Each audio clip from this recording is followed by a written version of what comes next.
んにちは。 aps アカデミー講師の上村紅巴と言います。英語を担当しています。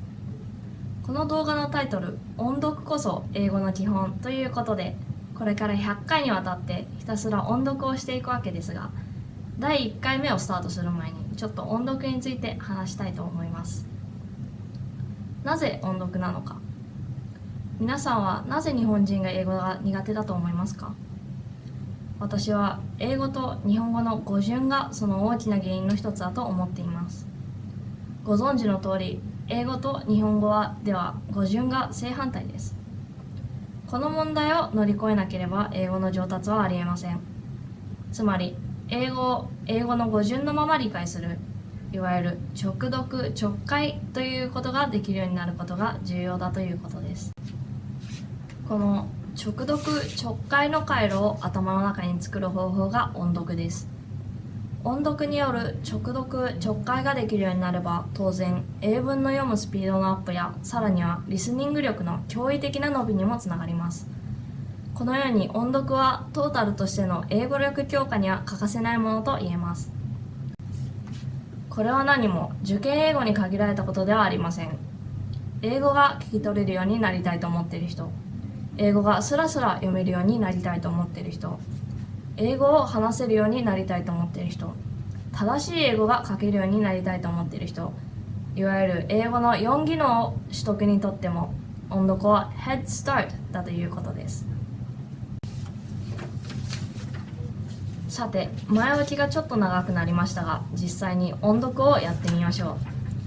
今回の音読に際しては、このようなOral Reading Master というものを使用します。これは aps アカデミーで使用しているものです。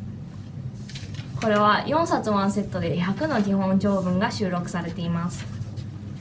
長文の長さは400語から800語程度のもので、難しい単語はありません。単語レベルは2000語程度です。中学で習う単語数が1200語程度ですので、高校1年生程度の単語レベルということになります。では早速読んでみます。1回目はパラグラフごとに読んでいきますので、まずは一旦停止して下の書かれている日本語訳で内容を確認してから音読に参加してください。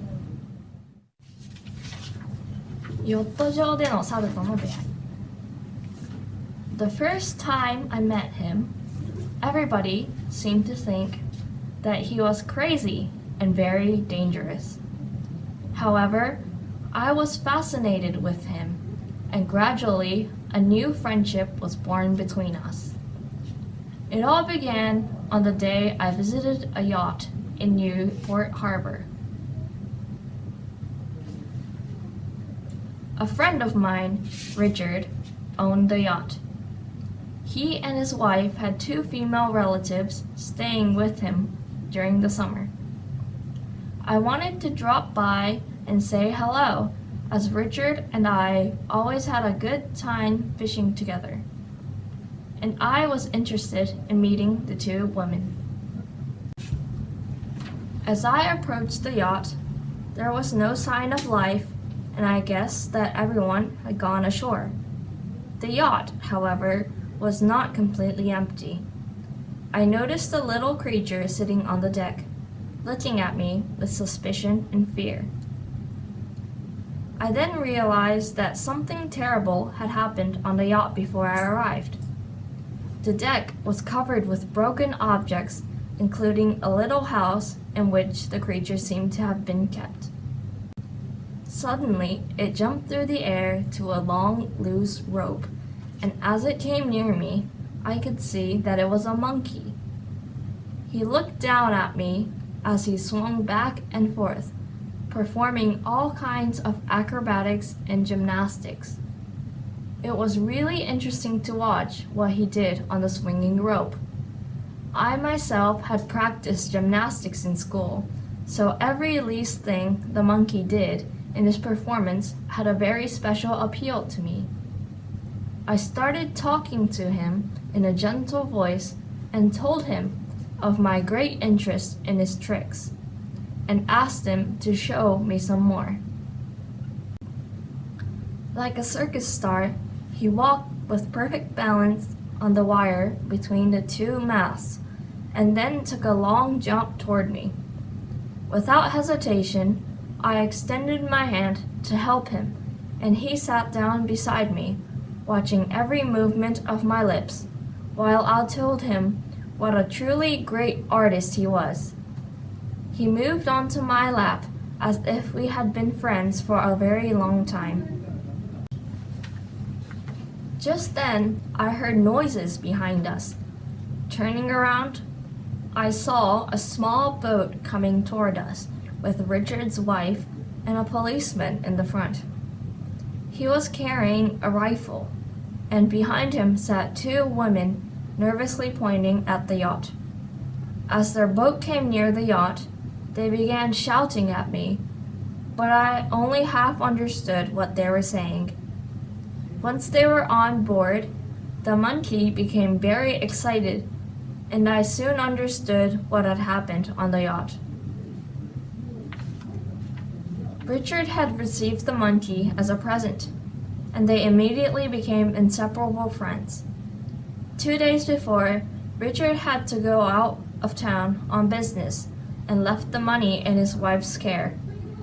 Separated from Richard, the monkey felt so lonely that he started breaking things, and when the women tried to help him, he attacked them. They fled in the small boat to get help from the police. After a heated discussion, I persuaded the policeman not to shoot the monkey. I promised to take care of him until Richard returned. He could decide what should be done with his crazy pet. We left together in my boat, while the three women and the policeman stayed behind on the yacht. The monkey gradually calmed down because there were no people around to upset him. My new friend sat quietly in front of me as we approached the shore. はい、どうだったでしょうか。音読で使う教材はなるべく優しいものをおすすめします。